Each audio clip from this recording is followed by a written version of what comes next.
Hey guys, in today's video I'm going to be talking about 10 celebrity perfumes that smell like luxury designer perfumes. They smell like if you would have gone to a department store and purchased these.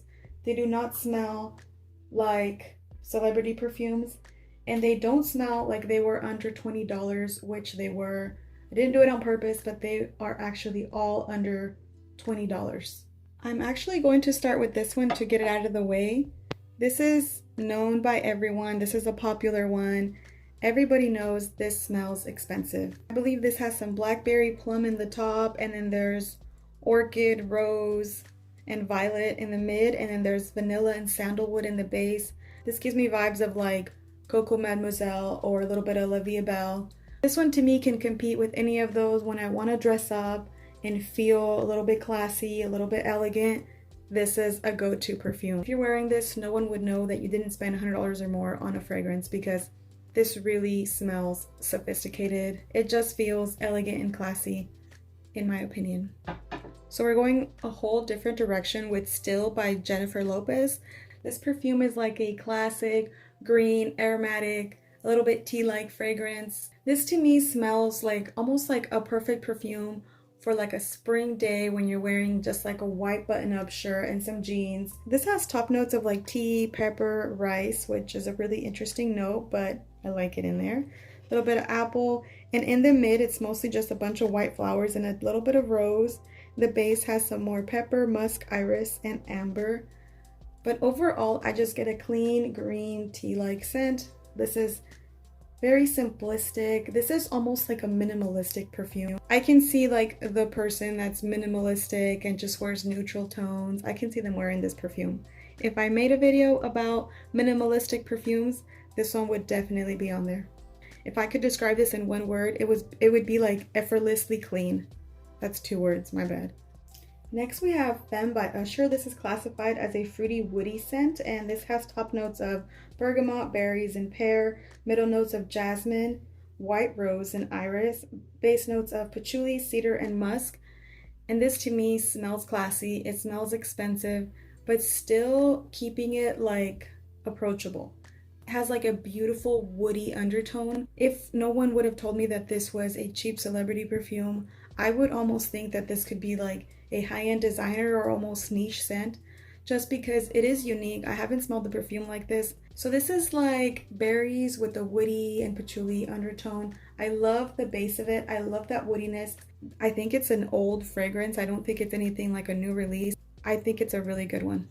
Okay, and we have another classic. This is a classic, but it's a classic for a reason. There's a reason why everybody loves this. If everybody didn't know about it, you would think that this is a high-end perfume. This smells like it could have been $100. This smells so good. There's a little bit of like coconut in there, but it doesn't smell like tropical. There's a little bit of patchouli in there, but it doesn't smell dirty or anything. This is such a good combination of so many good notes. This has top notes of plum, peach, and then middle notes of coconut, tuberose, and violet. And then in the base there's vanilla, patchouli, musk, and amber. And it's just like this really interesting perfume. It's actually pretty unique. I feel like I would recognize this if I smelled this on someone. And it does smell expensive. It smells classy. It's a really good fragrance. It's hyped up for a reason. And I do think the longevity of it is pretty good. I know that they say that it was reformulated and the new one doesn't last as long, but this one to me lasts a really long time. I could smell it for like 8, 9, 10 hours. So next we have Paris Hilton's Can Can. I love this perfume. This has top notes of like black currant. In the mid there's some orange blossom and some orchid, and in the base there's some amber, musk, and woodiness. Something really creamy in there. There's something like it's rounded out. There's nothing sharp about it. There's no sharp edges to it. It meshes well with so many other perfumes. It plays well. It's a very friendly, approachable scent. It's a little bit sweet, but also a little bit creamy, but also a little bit fruity. I think it's so good. It's just like a good basic perfume. I can see this perfume being worn when you're wearing like a t-shirt and jeans kind of day. I feel like I would wear this perfume on the same occasions that people would wear like Chanso Tundra. I personally don't want to get Chanso Tundra because I don't think that the scent is worth the money, but I feel like this one is totally worth the money. This smells like casual. I think it's really good. I truly enjoy it. So next we have Britney Spears Prerogative. This has top notes of apricot, goji berry, and pink pepper, middle notes of coffee and saffron, and there's some white lily in there, I believe, and then there's like a woody base. This smells really good. This is a little bit in the realm of Black Opium by YSL and The Only One by Dolce & Gabbana. So you won't be wearing the same scent that everybody's wearing, but yet it literally vibes just like those. So those are both expensive perfumes, and if you're wearing this one versus the other ones, nobody would know that you're wearing like a $12 fragrance, which I believe this cost me about $12. I think that I even prefer this one over Black Opium. Black Opium to me smells really, really nice, but I personally have smelled it on a lot of people. This one's definitely not as popular as Black Opium, so I would actually prefer this one over Black Opium. I wasn't going to show you guys this one until my haul, but I already wanted to include it in this because to me it smells expensive. This has top notes of some passion fruit, coconut milk, grapefruit, middle notes of orange blossom, heliotrope, and something called cyclamen. In the base there's some vanilla, some musk, and amber. And to me this has a little bit of the original Glow DNA where it smells really clean, but then there's a lot of like tropical vibes added to it. Not that it smells just like it, but it gives me the same vibes as something like Tom Ford Soleil Blanc mixed with like the JLo Glow perfume. If you were to mix like one of those clean reserve fragrances with Tom Ford Soleil Blanc, I feel like that's what you would get. You would get something like this. So it just has, because of the floral notes added with the tropical notes, it elevates it. This is one of those like going on a yacht vibes. This is what I would wear if I was going on a yacht. I'm barely even going to the grocery store, but still. So I think this is really good. I think this smells designer. This smells expensive. This smells like you could have paid $100 for it. And I do think that it's unique enough that I don't think you'll encounter people wearing the same perfume. Next we have M by Mariah Carey. This is classified as an amber white floral scent. I mostly get the white florals, but the added notes of like a marshmallow and incense and patchouli give it a little bit of a creamier edge. And this has top notes of seawater marshmallow. It has middle notes of tiara flower and gardenia, base notes of incense, amber, and patchouli. That doesn't sound like a celebrity fragrance at all, right? This smells really good. This smells like a good white floral if you're trying to get into white florals. Because of the added marshmallow note and the incense, it kind of gives it like a little bit, it kind of like rounds it out and it doesn't make it too heady. I'm not a huge fan of gardenia, but the way it's blended in here, it's pretty realistic. And that's the problem that I have with a lot of white florals, is that they're synthetic, so they just give me a headache. But if I was around the real flower, I feel like I would enjoy it. I think that it's a well done fragrance. I know a lot of people say that this one has been reformulated because the juice for other people is actually more like an amber color and mine is completely clear. I'm hoping that maybe mine will turn amber and get sweeter, but I'm not sure if that's going to happen. I don't know if this is a reformulation of it. So to me, it smells very expensive. So next we have Rihanna's Rebel. Is this Rebel Fleur Nude or maybe just Rebel Nude? This has top notes of guava, pear. In the middle, there's just mostly white flowers.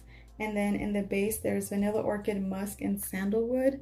This to me smells very good. It opens up very fruity and sweet, but the woodiness brings it a little bit more serious and more expensive and luxurious. There's something really creamy in there. I want to say it's maybe the vanilla orchid, but it kind of smooths it out. It's like an easy going. It's like an easy breezy spring fragrance. I think it's perfect for the spring. This smells like a classy, beautiful spring day.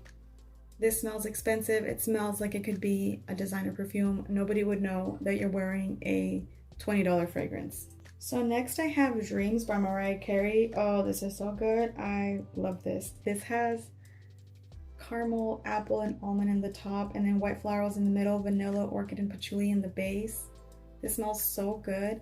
This is mostly, I would say, like a caramel vanilla, but it's like a crisp caramel vanilla, not like a cloying, too sweet syrupy vanilla. It's still crisp. It's still like a little bit of like fresh. There's still a little bit of kick to it. It's so good. It's like a perfect blend of flowers and caramel, and it just goes together. It's so good. I think it's a really, really nice perfume. I feel like this could have also been any kind of designer perfume, just like all of these can. I know I've been saying the same thing, but this would totally pass as a designer perfume if I smelled it. I would not think it's no cheap celebrity fragrance. This is so inexpensive too. I think I found this one at Burlington for like $12.99 or something like that. And it smells so good. Like, I almost want to get a backup because it smells so good. This is one of my all-time favorite celebrity scents. Honestly, these are kind of all my favorite. That's why they're on this list.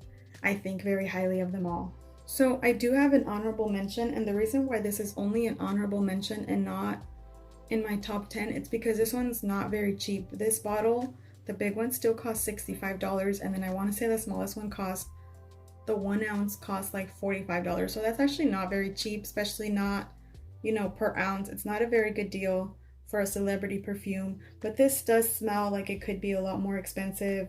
This is one of those almost like a Baccarat Rouge copycat, but there's a little bit more in here. There's a little bit more creaminess. I want to say like it smells a little bit more like praline, but the amped up whipped cream just kind of rounds it out a little bit. It almost smells a little bit softer. Like, I think this one is better for the winter time and the nighttime versus the regular Cloud that's a little bit more spring and fresh. They are very, very similar, don't get me wrong, but this one, I actually prefer this one. I don't even have the regular Cloud. This one, I think, is better than Cloud, the original, and it does smell expensive. It smells like a nice high-end perfume.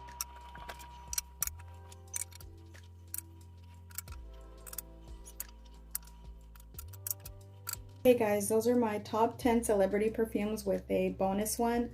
These are all so good. These are all delicious. If you like that type of fragrance family that I described, I definitely think these are worth it. These are my all-time favorite celebrity perfumes that I've tried so far. I have a couple more still coming up that I haven't smelled yet, but these are my top 10 for now. I love these. I highly recommend them. Thank you guys so much for watching. Thanks for your support. Take care. I'll see you guys soon. Bye.